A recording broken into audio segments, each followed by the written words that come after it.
Bueno, bueno, los dejo en voz y experiencia de ingeniero Rafael Vizquerra. Gracias, Hugo. Un gusto poder colaborar desde aquí con un granito de arena. Bueno, mi nombre es Rafael Vizquerra, soy gerente de Cruz Verde acá en Perú, ¿no? Y vamos a hablar de una experiencia, una infestación inesperada post-niño, ¿no? Con una plaga que en realidad normalmente es un invasor ocasional, pero en esta ocasión no se volvió tan ocasional y se volvió un dolor de cabeza para una industria de alimentos, ¿no? Bueno, Perú está relativamente cerca a la línea ecuatorial, ¿no? Y la zona donde se presentó el problema está más cerca aún, porque, ¿no? Que es la zona de Piura, el departamento de Piura, que ya ahora son regiones, ya no son departamentos. Fenómeno del Niño básicamente es un calentamiento del agua, ¿no? De la temperatura del agua, la cual genera en toda la costa peruana principalmente una mayor precipitación.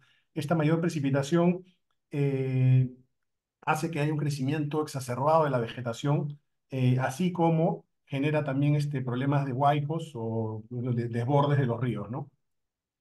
Acá, por ejemplo, tenemos que en el año 82-83 tuvimos un pico fuerte del Niño, ¿no? La temperatura era más o menos estable, pero se ve que hay un aumento bastante importante en la precipitación, y no solamente que es un aumento en la precipitación, ¿no? Sino también en la duración de esa precipitación, en los meses, ¿no? Acá estamos hablando de muchos años.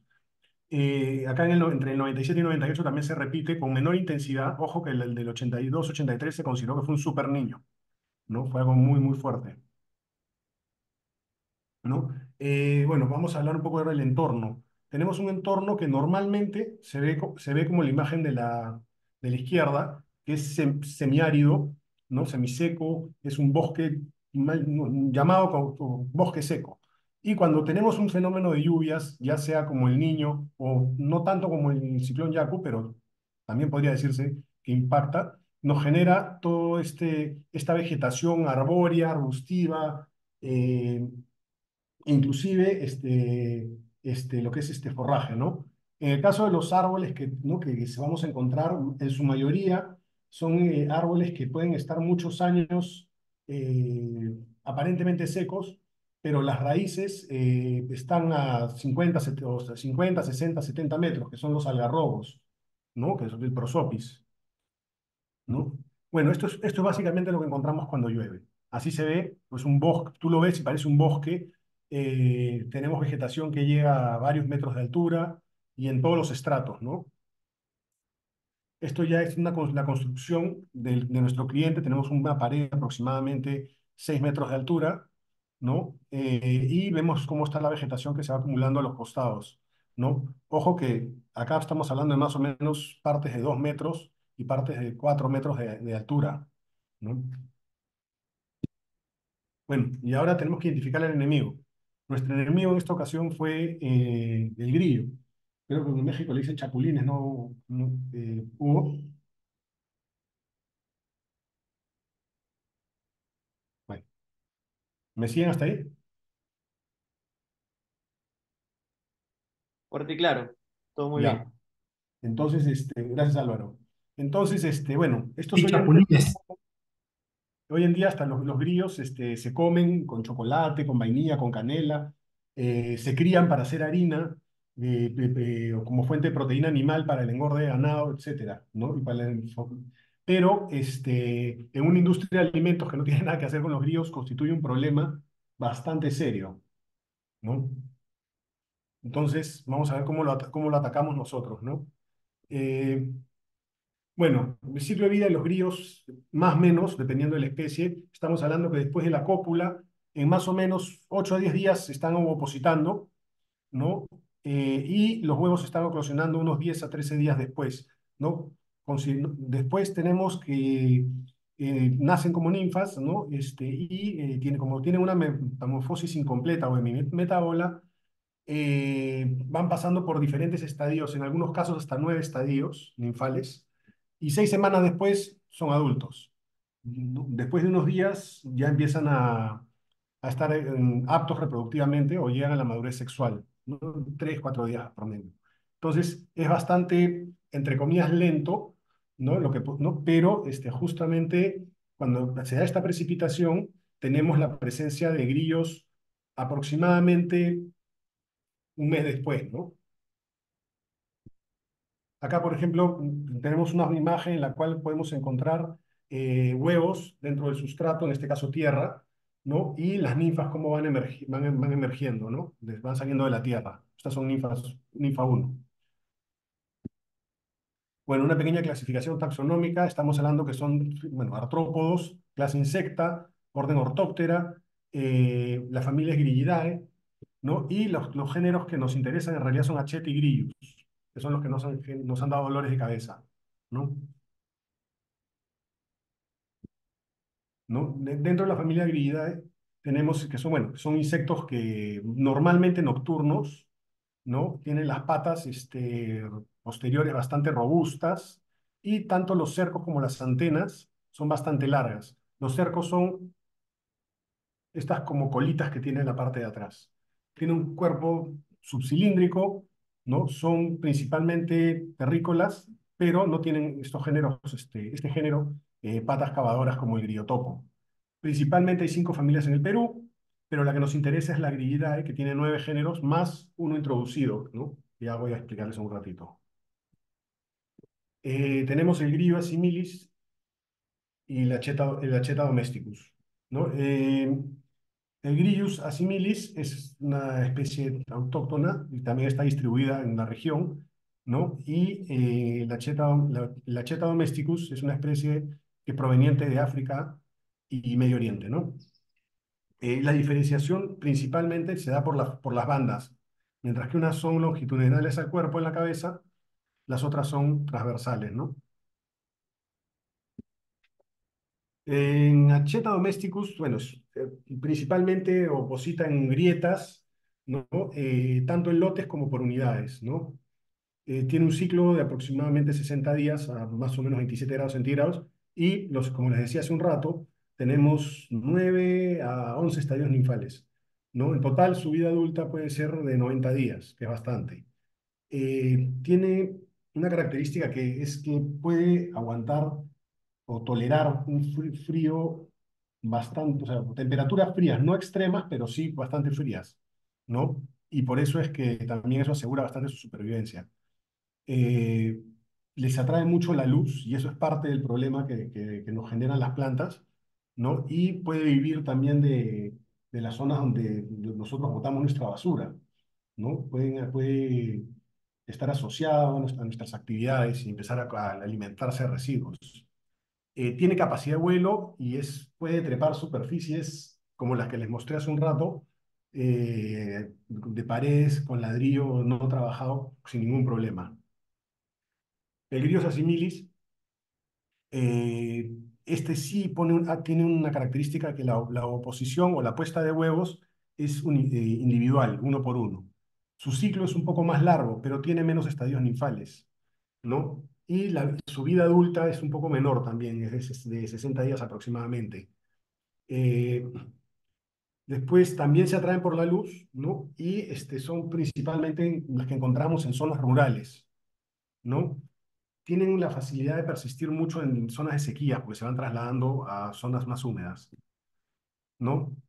Ahora, ¿por qué se considera una plaga y ya no invasor ocasional en estos casos? Desde el punto de vista agrícola, porque generan un daño económico importante sobre lo que es las plántulas y las yemas de los troncos que han sido podados. Ataca prácticamente todos los vegetales, ahí no se para ver, ¿no? Porque ataca el algodón, el maíz, el frijol, el garbanzo, la papa, increíblemente el tabaco, ¿no? Yo no lo sabía, me enteré cuando estuve buscando información para armar esto, y gran variedad de hortalizas, ¿no? E inclusive pueden comer tubérculos como papa, camote, que pueden estar dejados en el suelo o acopiados en el suelo en la época de cosecha, ¿no?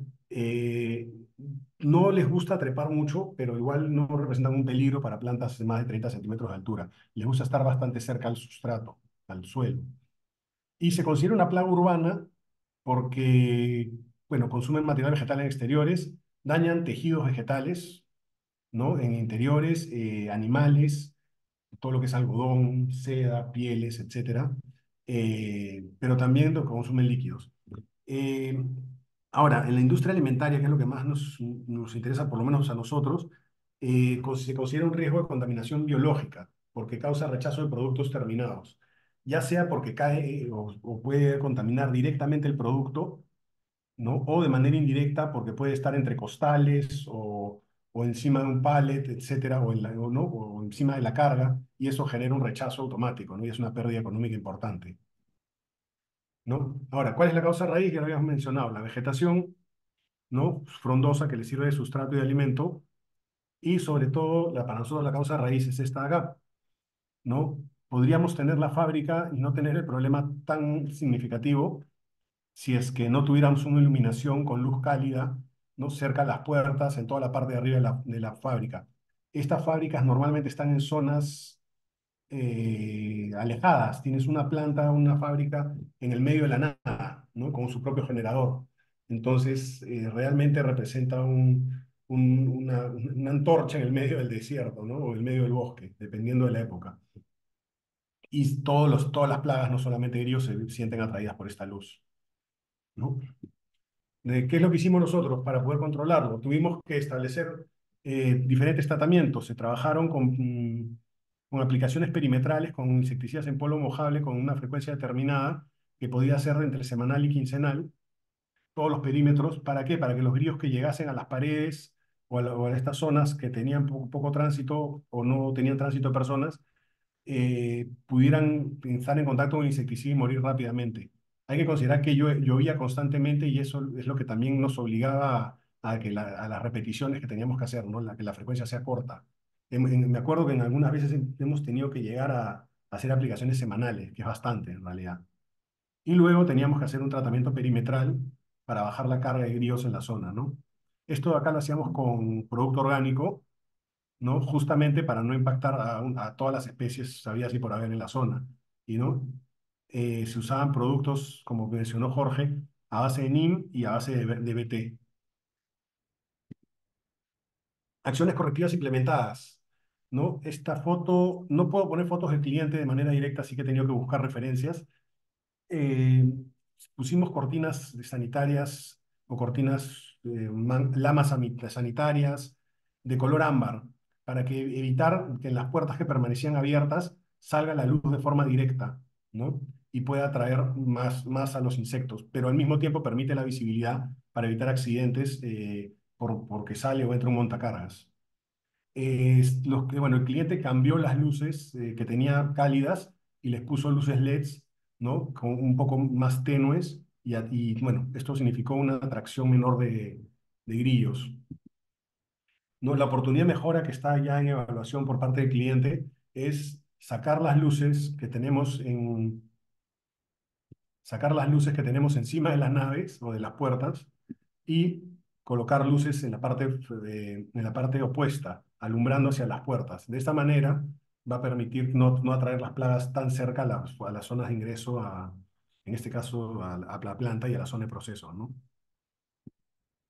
Bueno, ¿cómo evaluamos el tratamiento?